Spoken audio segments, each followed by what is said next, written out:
Good morning. तो class 6 आज हम हमारी एसएसटी में चैप्टर नंबर 5 पढ़ने जा रहे हैं। 4 तक हमारा कंप्लीट हो गया। देन हमारा 5th चैप्टर है जिसका नेम है timeline of history and sources. की जो हिस्ट्री है उसके बारे में पढ़ेंगे हम। सोर्स हिस्ट्री में जो जो सोर्सेस थे, रिसोर्सेस थे, उनका टाइम पीरियड क्या था, कब से कब तक वो चले, क्या उन्होंने हमें बेनिफिट्स दिए, हम उसके बारे में इस चैप्टर में पढ़ेंगे, है ना, रिलेटेड टू आर हिस्ट्री। हमारी हिस्ट्री से रिलेटेड टॉपिक्स हम इसमें पढ़ने जा रहे हैं। तो इसमें हम क्या क्या पढ़ेंगे ये हमारे डिस्क्रिप्शन बॉक्स में है, तो वो हम उसमें देख लेते हैं। लर्निंग आउटकम्स की क्या क्या हम इसमें सीखेंगे। तो फर्स्ट है explain the importance of timeline in history. कि भाई हिस्ट्री की टाइमलाइन क्या थी, कैसे वो की जा रही थी, क्या उसने वर्क किया, क्या क्या हुआ उस टाइम पीरियड में। ठीक है, वो सब हम इसमें पढ़ेंगे। कलर दूसरा ले लेते हैं ताकि थोड़ा अच्छा लगे और मिक्स भी ना हो। चल ये ठीक है। टाइमलाइन इन हिस्ट्री की सबसे पहले हम इम्पोर्टेंस पढ़ेंगे हिस्ट्री की हमारी टाइम के अकॉर्डिंग। देन पढ़ेंगे आइडेंटिफाई की इवेंट्स इन ह्यूमन हिस्ट्री कि कौन कौन से की इवेंट्स थे ह्यूमन हिस्ट्री के। ह्यूमन हिस्ट्री तो जानते हो ना भाई, जीवन के लिए जो जिंदा लोग हैं, ह्यूमन बींग्स, उनके लिए क्या हिस्ट्री थी, उनकी क्या हिस्ट्री थी। Then discuss the role of geologist, paleontologist, वो एंथ्रोलॉजिस्ट और आर्कोलॉजिस्ट। ठीक है, कि ये जो लॉजिस्ट हैं, ये जो डिपार्टमेंट्स हैं, हमें वो कैसे हेल्प करते हैं, उन्होंने क्या क्या उनकी इम्पोर्टेंस थी, क्या क्या उन्होंने वर्क किया। ठीक है, वो हम इसमें पढ़ेंगे।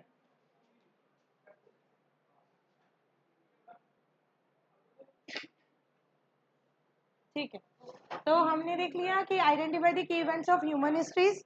देन हम पढ़ेंगे discuss the role of geologist, paleontologist की जितने भी हमारे यहाँ की लॉजिस्ट वाले डिपार्टमेंट है, वो कैसे हमें क्या क्या सिखाते हैं, क्या क्या उन्होंने एक्सपेरिमेंट किए हैं और उन एक्सपेरिमेंट के अकॉर्डिंग हमें क्या डिटेल्स मिली है। ठीक है, वो पूरा हमारे हिस्ट्री में नोट डाउन है, तो हिस्ट्री में हम इनके बारे में भी पढ़ेंगे। ठीक है, देन हम आ जाते हैं analyse the use of BCE and CE of historical time. BCE और सीई का हम लोग ये भी पढ़ेंगे कि भाई बीसीई क्या होता है, सीई क्या होता है। अभी की टर्म्स में पूरा मेंशन है ना कि पहले क्या हुआ था, फिर उसके बाद में क्या हुआ, करंट टाइमिंग में क्या हुआ, ये सब बीसीई और हिस्ट्री में हम नोट डाउन करते हैं। Then recognise the significance of historical milestone कि भाई हिस्ट्री को एक माइलस्टोन की तरह क्यों देखते हैं, हिस्ट्री क्यों इंपॉर्टेंट है, क्यों पढ़ाया जाता है हमें, भाई क्या जरूरत है हिस्ट्री पढ़ने की, है ना। हिस्ट्री जो थी जो हमने बीत गई, है ना। पर हम क्या करते हैं, हमारे एक्सपीरियंस को इंक्रीज करने के लिए, हमारे एक्सपीरियंस को इम्प्रूव करने के लिए, हिस्ट्री से कुछ सीखने के लिए, इसीलिए तो पढ़ते हैं ना हिस्ट्री। नहीं तो क्या जरूरत है, जो टाइम पीरियड था वो तो निकल चुका है ना। क्या फायदा उसके बारे में बार बार पढ़कर, क्यों पढ़ाया जाता है। हिस्ट्री के पूरे पूरे चैप्टर होते हैं, पूरी पूरी एक बुक होती है 11th 12th में, है ना, क्यों पढ़ते हैं, क्या जरूरी है। पर किस लिए होती है कि भाई उन्होंने इस तरह अपना काम किया था उस समय, उन्होंने ये डिसीजंस लिए, इस तरह अपने आप को मैनेज करते हुए चले, तो हमें उनसे सीखना है, सीखने के लिए तो पढ़ाया जाता है। तो हिस्ट्री से हम क्या क्या सीखेंगे, वो एनालाइजेशन, रिकॉग्नाइजेशन, वो हम इस चैप्टर में पढ़ेंगे। Describe the process of creating and interpreting the timeline कि कैसे टाइमलाइन को बनाया जाता है, कैसे टाइमलाइन मेंटेन की जाती है, उसके बारे में हमें इस चैप्टर में डिस्क्राइब करना। चल आगे, लेसन की थीम समझ में आ गई। लेसन की थीम वही है कि भाई कैसे वर्क करेगा, क्या है, टाइमलाइन के बारे में पढ़ेंगे इस चैप्टर में हम टोटली, कि टाइमलाइन कैसे होती है, क्या होती है, कौन सा टाइम पीरियड कहाँ से कहाँ चलता है।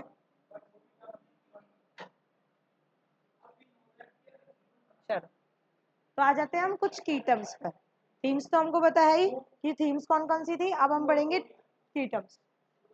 थीम भी यही है, exploring how the timeline and the work historical help us understand and recognise the key event that have shaped human history. कि किस तरह जो टाइमलाइन थी उसने एक ह्यूमन हिस्ट्री को शेप दिया है।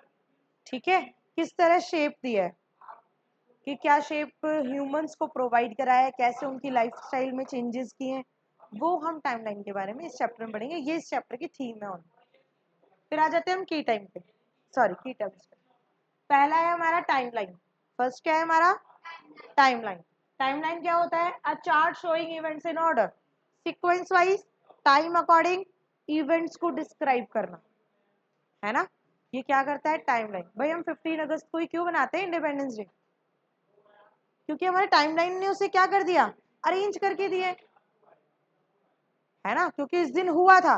तो हम भूल भी सकते थे, भाई मर गए जिन्होंने हमें आजादी दिलाई थी, वो तो गए, हम क्यों उस इवेंट को कंटिन्यू करते हुए आ रहे हैं? हमारी इच्छा होगी तो मनाएंगे, नहीं इच्छा होगी तो नहीं मनाएंगे, है ना। तो क्यों कर रहे हैं? क्योंकि हमारी टाइमलाइन के अकॉर्डिंग हमने उन इवेंट्स को डेट मेंशन की है, जब मेंशन हो गई थी तभी तो आज हमें पता है कि हम 15 अगस्त को इंडिपेंडेंस डे बनाते हैं। अगर सोचो कि उन्होंने हम तक ये पहुंचाई नहीं होती इंफॉर्मेशन, कैसे पहुंची? हिस्ट्री के थ्रू पहुंची, हिस्ट्री में उसे इंक्लूड किया गया तभी तो हम तक पहुंचा। अगर हिस्ट्री में इंक्लूड ही नहीं करते तो हमें क्या पता कि कब मिली थी हमें इंडिपेंडेंस। तो हिस्ट्री हमें क्या करवाता है? हमारे इवेंट्स को, डेट्स को हमें याद रखने में, हमारी आगे वाली पीढ़ी तक पहुंचाने में हेल्प करता है। तो टाइमलाइन का मीनिंग क्या है? अ चार्ट, एक ऐसा चार्ट होता है जो शो करता है इवेंट्स को इन ऑर्डर, ठीक है, ऑर्डर वाइज या सीक्वेंस वाइज। किसको शो कर रहा है ये? इवेंट्स को, ठीक है। फिर आता है बीसी। तो बीसी क्या होता है? बिफोर द कॉमन एरा, ठीक है। तो बिफोर द कॉमन एरा क्या है? जो सामान्य युग चल रहा है, तो सामान्य युग के जो पहले वाला टाइम पीरियड है ना। बिफोर का मीनिंग क्या होता है? पहले। तो कॉमन युग से पहले वाला जो टाइम पीरियड है किस में डिनोट करेंगे हम? बीसीई में। देन सीई में क्या नोट करते हैं? वो जो कॉमन एरा है, जिस टाइम पीरियड पे वो चल रहा है, वो टाइम पीरियड किस में करेंगे हम? कॉमन एरा को किस में करते हैं? सी में। Then before the common era को किस में नोट डाउन करेंगे? बीसीई में। हम कहते हैं ना ये हिस्ट्री की बुक में क्या बीसीई लिखा आ गया, क्या सीई लिखा आ गया, तो वो ये है कि भाई इस टाइम पीरियड से पहले वाला जो है वो तो हमने इसमें नोट डाउन कर लिया, और इस टाइम पीरियड के बाद जो चल रहा है करंट में वो किस में कर लिया? सीई में कर लिया, ठीक है। तो इस तरह हम उसे नोट डाउन करते हैं, ठीक है। तो फिर आते हैं जियोलॉजिस्ट पर। अब जियोलॉजिस्ट क्या होता है भाई? Studies the earth feature. जो क्या करते हैं? किसके बारे में स्टडी करते हैं? अर्थ के फीचर्स के बारे में, कि अर्थ के कौन कौन से फीचर्स हैं। अर्थ के बारे में जो भी स्टडी करेगा वो किस में आएंगे? क्या कहते हैं उन्हें? जियोलॉजिस्ट। फिर आता है एंथ्रोपोलॉजिस्ट। वो क्या होते हैं? Studies human culture. जो ह्यूमंस के कल्चर्स को डिफाइन करते हैं, उसके बारे में पढ़ाई करते हैं, उसके बारे में जांच पड़ताल करते हैं, वो सब कौन होते हैं? एंथ्रोपोलॉजिस्ट, ठीक है। जियोलॉजिस्ट समझ में आया? क्या होता है? स्टडीड दी अर्थ, सर अर्थ फीचर्स, ठीक है। एंथ्रोपोलॉजिस्ट कौन होगा? Studies human cultures. देन आते हैं हम पैलेंटोलॉजिस्ट। अब पैलेंटोलॉजिस्ट कौन होते हैं? Study fossil of ancient life. Fossil, जीवाश्म नाम सुना होगा, जीवाश्म ईंधन वगैरह ये होते हैं, इनके बारे में जो भी फ्यूल्स वगैरह में, फ्यूजल्स वगैरह में, इनके बारे में जो स्टडीज करते हैं, है ना, वो किस में आएंगे? पैलेंटोलॉजिस्ट। किसमें आएंगे? पैलेंटोलॉजिस्ट, ठीक है। तो study fossil of ancient life are called paleontologist, ठीक है। तो एंथ्रोलॉजिस्ट का मीनिंग समझ में आ गया, स्टडी ह्यूमन कल्चर। पैलेंटोलॉजिस्ट का मीनिंग समझ में आ गया, study fossil of ancient life. पुराने टाइम से जितने भी हमारे फ्यूल्स वगैरह, फोसिल्स वगैरह चल रहे हैं, उन जीवाश्म के बारे में जो स्टडीज करते हैं उन्हें कहते हैं पैलेंटोलॉजिस्ट। फिर आता है हमारा आर्टिफैक्ट्स। आर्टिफैक्ट्स कौन होता है? A man made object from the past. ये क्या होती है? कलाकृतियां कहते हैं, वैसे हिंदी में क्या कहते हैं इन्हें? कलाकृतियां कहते हैं।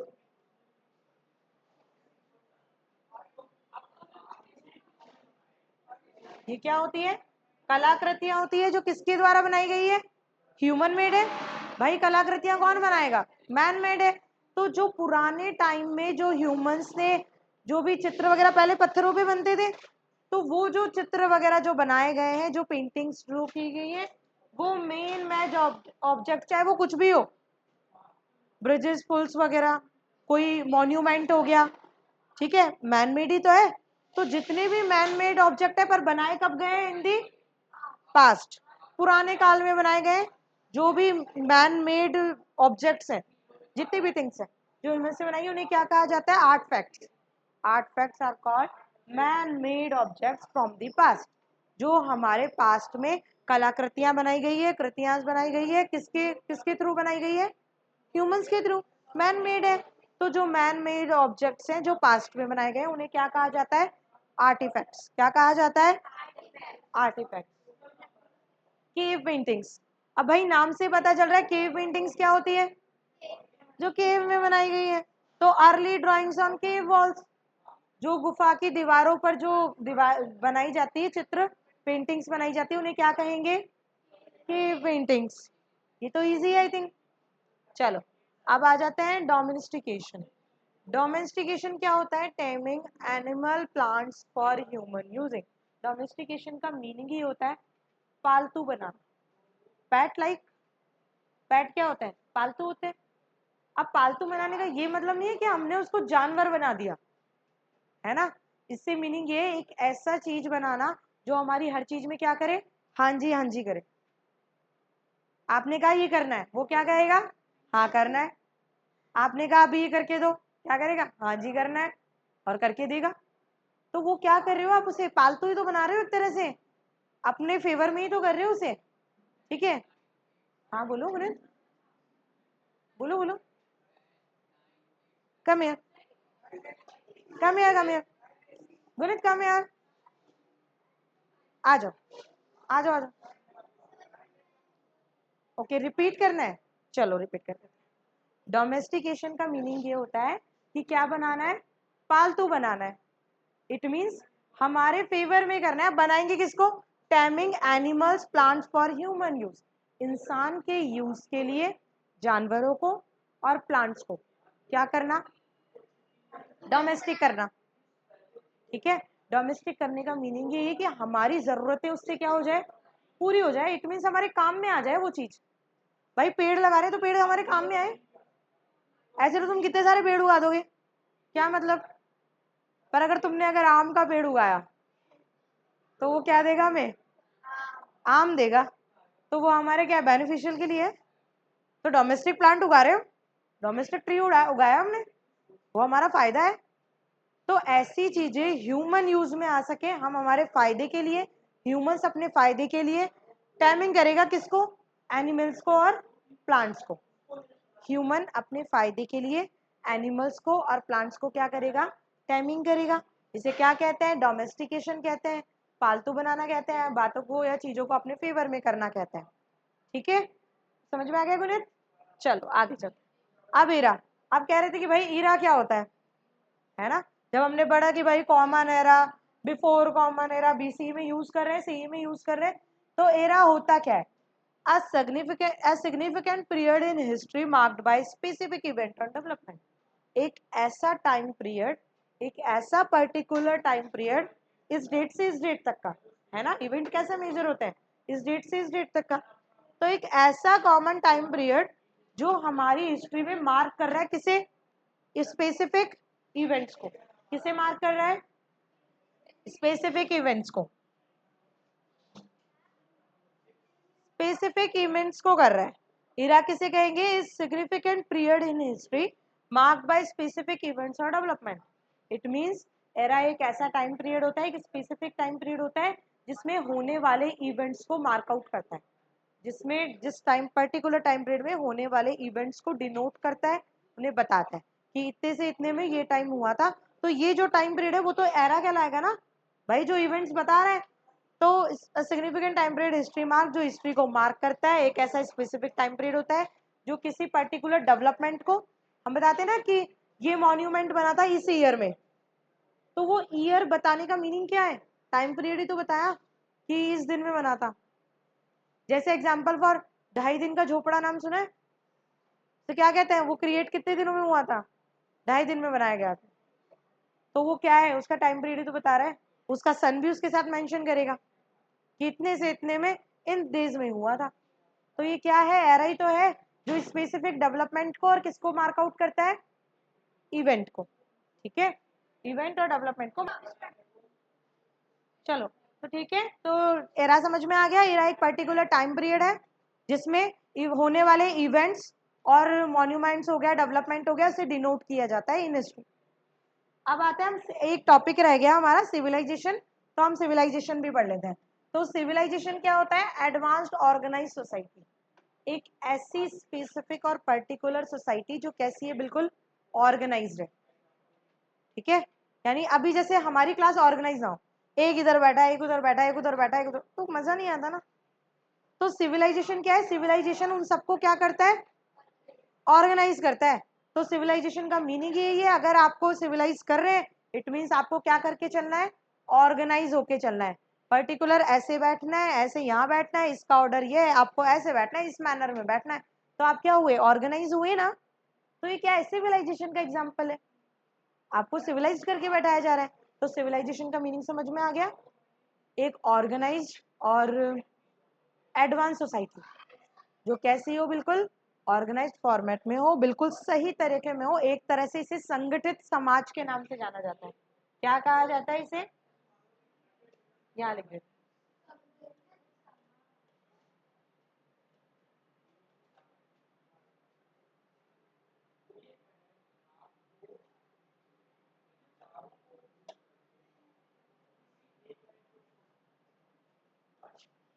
क्या कहा जाता है? संगठित समाज। ठीक है, हिंदी टर्म्स भी जरूरी होती है कई बार, तो उनको भी देखा करो, है ना, क्योंकि कई बार हिंदी से हमें समझ में आ जाता है। सुनिए, ऑर्गेनाइज सोसाइटी इज कॉल्ड संगठित समाज। ठीक है, तो सिविलाइजेशन का मीनिंग समझ में आ गया कि एक ऑर्गेनाइज हुई हुई चीज, एक ऑर्गेनाइज हुआ हुआ समाज। क्यों बनाया जाता है कि भाई ये रूल फॉलो करो, आपको ये मारपीट नहीं करनी है, आपको ये नहीं करना? वो हमें ऑर्गेनाइज ही तो कर रहे हैं कि भाई हमें सही तरह से रहना है। हर दूसरे दिन किसी ने किसी को मार दिया, कूट दिया पकड़ के, तो क्या ऑर्गेनाइज हुआ? नहीं हुआ ना। हमारा एक मैटर है भाई, आप इस तरह ही, आपको किसी से कोई प्रॉब्लम है तो आप कोर्ट जाओ, कोर्ट बनाए गए, वहां जाके लड़ाई करो। उसने आपके साथ कुछ गलत किया है तो ये सॉल्यूशन तो नहीं उसे कूट दिया पकड़ के। तो वो ऑर्गेनाइज कैसे हुआ? एक ऑर्गेनाइज मैटर में लाने के लिए सिविलाइज किया जाता है। और सिविलाइज कैसे किया जाता है?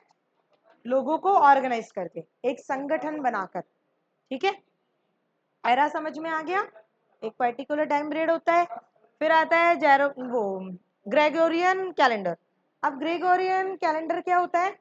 ग्रेगोरियन कैलेंडर होता है the widely used calendar system introduced in 1582। It means ये एक ऐसा कैलेंडर है जिसे कब बनाया गया था? 1582 में। ठीक है, विथ 12 मंथ्स एंड 365 और 360 डेज पर ईयर। ये हमारे साथ भी यही होता है।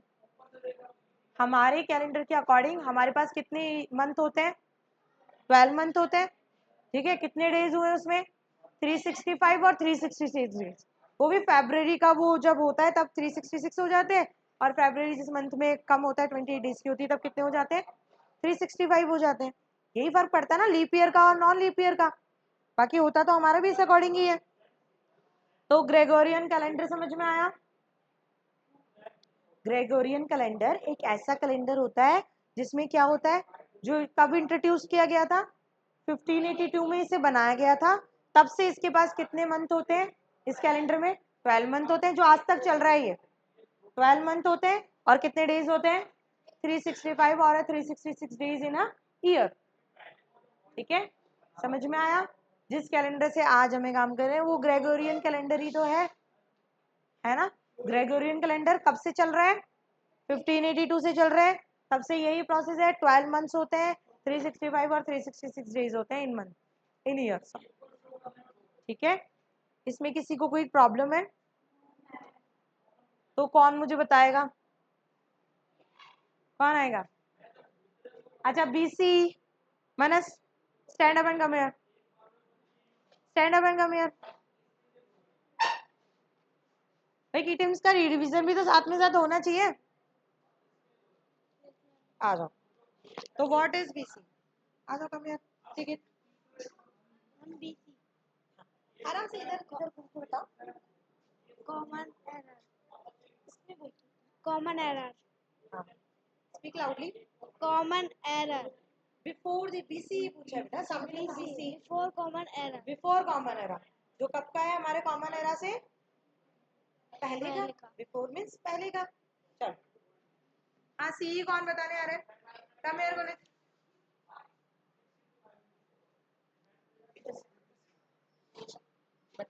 What is C? Common era. हाँ, क्या होता है ये? जो हमारा सामान्य युग चल रहा है, क्या होता है? जो हमारा सामान्य रूप चल युग चल रहा है। ठीक है, गो। कम जानवी, कम कम तो पास। Geologist? Geologist studies about the earth. Earth Earth, features Earth's feature. के बारे में बताता है हमें. Earth के feature के बारे में. Very good. Next come here. Diya. Anthropologist? Studies human culture. Cultures. Cultures. ठीक है. क्या बताएगा हमारे Human के कल्चर्स को cultures. डिनोट करता है. ठीक है. नेक्स्ट कौन आ रहा है? कम मुझे.